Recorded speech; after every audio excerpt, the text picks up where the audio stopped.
Hi ಎಲ್ಲರಿಗೂ ನಮಸ್ಕಾರ. ನಾನು ನಿಮ್ಮ ಪ್ರೀತಿಯ ಕಾವ್ಯ.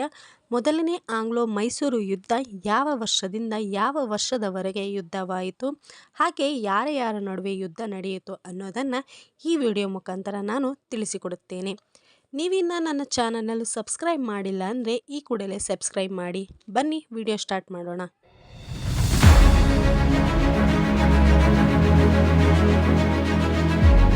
ಬನ್ನಿ ಆಂಗ್ಲೋ ಮೈಸೂರು ಯುದ್ಧದ ಪರಿಚಯವನ್ನು ನೋಡ್ತಾ ಹೋಗೋಣ. ಕರ್ನಾಟಕವು ಏಕೀಕರಣದ ಪೂರ್ವದಲ್ಲಿ ವಿವಿಧ ರಾಜಕೀಯ ಅಧಿಕಾರಶಾಹಿಗಳಲ್ಲಿ ಹಂಚಿಹೋಯಿತು.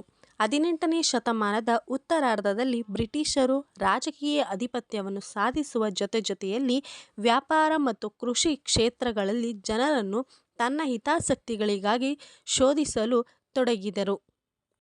ಈ ಶೋಷಣೆಗಳು ಕರ್ನಾಟಕವು ಸೇರಿದಂತೆ ವಿವಿಧ ಭಾಗಗಳಲ್ಲಿ ಅಸ್ಥಿರತೆಯನ್ನು ಸೃಷ್ಟಿಸಿದವು. ದೇಶೀ ರಾಜರು ರಾಜಕೀಯ ಅಸ್ಥಿರತೆಯನ್ನು ಅನುಭವಿಸತೊಡಗಿದರು. ಇದರಿಂದ ಕರ್ನಾಟಕದ ಬಹುತೇಕ ಭಾಗಗಳು ಬ್ರಿಟಿಷರ ವಿರುದ್ಧ ಬಂಡೇಳಲು ಆರಂಭಿಸಿದವು. ಹೀಗಾಗಿ ಆರಂಭದಲ್ಲಿ ಜಮೀನ್ದಾರರು, ಸಂಸ್ಥಾನದ ರಾಜರು ಮುಂತಾದವರು ತಮ್ಮಲ್ಲಿಯ ಯಾವುದೇ ಐಕ್ಯತೆಯನ್ನು ಸಾಧಿಸಲು ಪ್ರಯತ್ನಿಸದೆ ಒಬ್ಬೊಬ್ಬರಾಗಿಯೇ ವಿಘಟಿತ ರೂಪದಲ್ಲಿ ಬ್ರಿಟಿಷರ ವಿರುದ್ಧ ಬಂಡೇಳುವ ಪ್ರಯತ್ನ ಮಾಡಿದರು. ಈ ಹಿನ್ನೆಲೆಯಲ್ಲಿ ಮೈಸೂರು ರಾಜ್ಯದ ರಾಜಕೀಯ ಸಂಕ್ರಮಣವನ್ನು ಬಳಸಿಕೊಂಡ ಹೈದರಾಲಿ ಮತ್ತು ಬ್ರಿಟಿಷರ ವಿರುದ್ಧ ದಕ್ಷಿಣ ಭಾರತದಲ್ಲಿ ಆರಂಭಿಕವಾದ ಬಹುದೊಡ್ಡ ಪ್ರತಿರೋಧವನ್ನು ಒಡ್ಡಿದರು.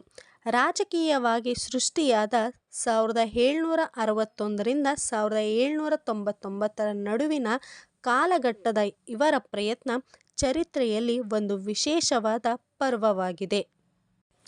ಒಂದನೇ ಆಂಗ್ಲೋ ಮೈಸೂರು ಯುದ್ಧಕ್ಕೆ ಹೈದರಾಲಿಯ ಪಾತ್ರವೇನು, ಹಾಗೆ ಹೈದರಾಲಿ ಮತ್ತು ಬ್ರಿಟಿಷರ ನಡುವೆ ಯುದ್ಧ ಆಗಲು ಕಾರಣವೇನು ಅನ್ನೋದನ್ನು ನೋಡ್ತಾ ಹೋಗೋಣ ಬನ್ನಿ. ಹೈದರಾಲಿ ಒಬ್ಬ ಸಾಮಾನ್ಯ ಸೈನಿಕನಾಗಿ ಮೈಸೂರು ರಾಜ್ಯದ ಸೇವೆಗೆ ಸೇರಿದ ವ್ಯಕ್ತಿ. ತನ್ನ ಚಾಣಾಕ್ಷ ರಾಜಕೀಯ ನಡೆಗೆ ಹೆಸರಾಗಿದ್ದವನು.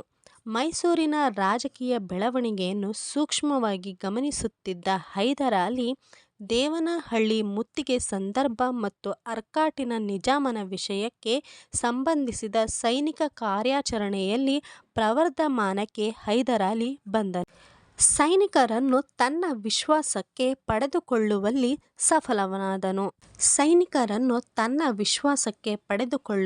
ಹೈದರಾಲಿ ಬಹು ಬೇಗನೆ ನವಾಬ್ ಹೈದರಾಲಿ ಖಾನ್ ಎಂದು ಕೂಡ ಹೆಸರುವಾಸಿಯಾದನು ಮತ್ತು ಶಸ್ತ್ರಗಳ ಉಪಯೋಗ ಮತ್ತು ಪ್ರಯೋಗಗಳಲ್ಲಿ ಖ್ಯಾತಿಗಳಿಸಿದನು. ಮಾತ್ರವಲ್ಲದೆ ಚುರುಕಿನ ಸೈನಿಕ ಕಾರ್ಯಾಚರಣೆಗಳ ಮೂಲಕ ದಳವಾಯಿಗಳ ಬಲ ಕುಂದಿಸಿದನು ಮತ್ತು ಅರಸರಾಗಿದ್ದ 2ನೇ ಕೃಷ್ಣರಾಜ ಒಡೆಯರನ್ನು ಮೂಲೆಗುಂಪಾಗಿಸಿ ಅಧಿಕಾರದ ಮೇಲೆ ತನ್ನ ಸ್ವಾಮ್ಯವನ್ನು ಹೈದರಾಲಿ ಸ್ಥಾಪಿಸಿದನು. ಮರಾಠರು, ಹೈದರಾಬಾದಿನ ನಿಜಾಮ ಮತ್ತು ಆರ್ಕಾಟಿನ ನವಾಬರು ತನ್ನ ರಾಜಕೀಯ ಅಸ್ತಿತ್ವ ಮತ್ತು ಮೇಲ್ಸಾಧನೆಗಾಗಿ ಹೋರಾಟಗಳಲ್ಲಿ ನಿರತರಾಗಿದ್ದರು. ಈ ಸಂಕ್ರಮಣದ ಸಂದರ್ಭವನ್ನು ತನ್ನ ರಾಜಕೀಯ ಪ್ರಾಬಲ್ಯಕ್ಕಾಗಿ ಬ್ರಿಟಿಷರು ಮತ್ತು ಫ್ರೆಂಚರು ಬಳಸಿಕೊಳ್ಳತೊಡಗಿದರು. ಈ ಹಿನ್ನೆಲೆಯಲ್ಲಿ ಹೈದರಾಲಿ ಅವರ ಅವಧಿಯಲ್ಲಿ ಸಂಭವಿಸಿದ ಆಂಗ್ಲೋ ಮೈಸೂರು ಯುದ್ಧ ಮತ್ತು ಅದಕ್ಕೆ ಪ್ರೇರಣೆ ಒದಗಿಸಿದ ರಾಜಕೀಯ ಬೆಳವಣಿಗೆಗಳನ್ನು ಈಗ ನೋಡ್ತಾ ಹೋಗೋಣ. ಮೊದಲನೇ ಆಂಗ್ಲೋ ಮೈಸೂರು ಯುದ್ಧದಲ್ಲಿ ಮರಾಠರು ಮತ್ತು ನಿಜಾಮರು ಅವರ ಪಾತ್ರವೇನಾಗಿತ್ತು ಅನ್ನೋದನ್ನು ನೋಡ್ತಾ ಹೋಗೋಣ ಬನ್ನಿ.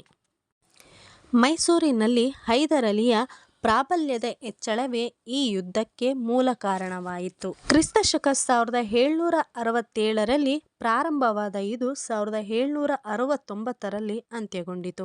ದಕ್ಷಿಣ ಭಾರತದಲ್ಲಿ ಹೈದರಾಲಿ ಗಳಿಸುತ್ತಿದ್ದ ರಾಜಕೀಯ ಪ್ರಾಬಲ್ಯ ಬ್ರಿಟಿಷರು ಮತ್ತು ಹೈದರಾಲಿಯ ನಿಜಾಮ ಮತ್ತು ಮರಾಠರಲ್ಲಿ ರಾಜಕೀಯ ಅಸಹನೆ ಮೂಡಿ ಹೈದರನ ವಿರುದ್ಧ ತ್ರಿಕೂಟವನ್ನು ರಚಿಸಿಕೊಂಡರು. ಹೈದರನು ಚತುರತೆಯಿಂದ ಮರಾಠರನ್ನು ಮತ್ತು ನಿಜಾಮರನ್ನು ತಟಸ್ಥಗೊಳಿಸಿದನು. ಇಂಗ್ಲಿಷರಿಗೆ ದೊಡ್ಡ ಪ್ರಮಾಣದಲ್ಲಿ ಹಾನಿ ಮಾಡಿದನು. 1767ರಲ್ಲಿ ಹೈದರಾಲಿ ಮತ್ತು ನಿಜಾಮ ಬ್ರಿಟಿಷರ ಆಶ್ರಿತ ದೇಶೀಯ ರಾಜ್ಯವಾಗಿದ್ದ ಅರ್ಕಾಟಿಗೆ ಮುತ್ತಿಗೆ ಹಾಕಿದನು. ಇದರಿಂದಾಗಿ ಯುದ್ಧ ಪ್ರಾರಂಭವಾಯಿತು. ತಿರುಚನಾಪಳ್ಳಿ, ತಿರುವಣ್ಣಾಮಲೈ, ಅಂಬೂರು ಮೊದಲಾದ ಸ್ಥಳಗಳಲ್ಲಿ ಕದನಗಳು ಸಂಭವಿಸಿದವು. ಈ ಸಂದರ್ಭದಲ್ಲಿ ಹೈದರಾಲಿ ಮಿಂಚಿನ ಸೈನಿಕ ಕಾರ್ಯಾಚರಣೆಗಳನ್ನು ನಡೆಸಿದನು. ಬ್ರಿಟಿಷ್ ಸೈನ್ಯ ಅನೇಕ ಸ್ಥಳಗಳನ್ನು ವಶಪಡಿಸಿಕೊಂಡಿತು. ಹೈದರ್ ತಾತ್ಕಾಲಿಕ ಹಿನ್ನಡೆ ಅನುಭವಿಸಿದರು. ಮುಂಬಯಿಯ ಬ್ರಿಟಿಷ್ ಸೈನ್ಯ ರಂಗವನ್ನು ಪ್ರವೇಶಿಸಿತು. ಹೈದರ್ ಈ ಯುದ್ಧವನ್ನು ತನ್ನ ಪ್ರತಿಷ್ಠೆಯ ಸಂಕೇತವೆಂದು ಭಾವಿಸಿ ಕಾರ್ಯಾಚರಣೆಯನ್ನು ಮುಂದುವರಿಸಿದನು. 1769ರ ವೇಳೆಗೆ ಆತನ ಸೈನ್ಯ ಮದರಾಸಿನ ಪ್ರಾಂತ್ಯವನ್ನು ತಲುಪಿತು. ಬ್ರಿಟಿಷರಲ್ಲಿ ನಡುಕವನ್ನು ಹುಟ್ಟಿಸಿತು. ಅನಿವಾರ್ಯವಾಗಿ ಬ್ರಿಟಿಷರು ಹೈದರಾಲಿಯೊಂದಿಗೆ ಚರ್ಚೆ ಮತ್ತು ಸಂಧಾನಗಳ ಮೂಲಕ ಮದ್ರಾಸ್ ಒಪ್ಪಂದ ಮಾಡಿಕೊಂಡರು. ಮೊದಲನೇ ಆಂಗ್ಲೋ ಮೈಸೂರು ಯುದ್ಧ 1769ರಲ್ಲಿ ಸಹಿ ಹಾಕಲ್ಪಟ್ಟ ಮದ್ರಾಸ್ ಒಪ್ಪಂದದೊಂದಿಗೆ ಕೊನೆಯಾಯಿತು. ಈ ಒಪ್ಪಂದದ ಪ್ರಕಾರ ಎರಡೂ ಪಕ್ಷದವರು ಪರಸ್ಪರ ಗೆದ್ದುಕೊಂಡ ಪ್ರದೇಶಗಳನ್ನು ಮರಳಿಸಲು ಒಪ್ಪಿದರು. ಭವಿಷ್ಯದಲ್ಲಿ ಒಂದು ವೇಳೆ ತಮ್ಮ ಮೇಲೆ ಮೂರನೇ ಪಕ್ಷದವರಿಂದ ಆಕ್ರಮಣವಾದಲ್ಲಿ ಪರಸ್ಪರರು ಸಹಾಯ ಮಾಡಲು ಕೂಡ ಒಪ್ಪಿಕೊಂಡರು. ಮೊದಲನೇ ಆಂಗ್ಲೋ ಮೈಸೂರು ಯುದ್ಧಕ್ಕೆ ಹೈದರಾಲಿ, ಬ್ರಿಟಿಷರು, ಮರಾಠರು ಮತ್ತು ನಿಜಾಮರ ಮೂಲ ಕಾರಣದಿಂದ ಮೊದಲನೇ ಆಂಗ್ಲೋ ಮೈಸೂರು ಯುದ್ಧ ನಡೆಯಿತು ಅಂತಾನೆ ಹೇಳಬಹುದು. ಸ್ನೇಹಿತರೆ, ಈ ವಿಡಿಯೋ ಇಷ್ಟ ಆಗಿದ್ರೆ ಲೈಕ್ ಮಾಡಿ, ಹಾಗೆ ಸಬ್ಸ್ಕ್ರೈಬ್ ಮಾಡಿ. ಮುಂದಿನ ವಿಡಿಯೋದಲ್ಲಿ ಎರಡನೇ ಆಂಗ್ಲೋ ಯುದ್ಧದ ಜೊತೆ ಬರುತ್ತೇನೆ. Thank you. ವಂದನೆಗಳು.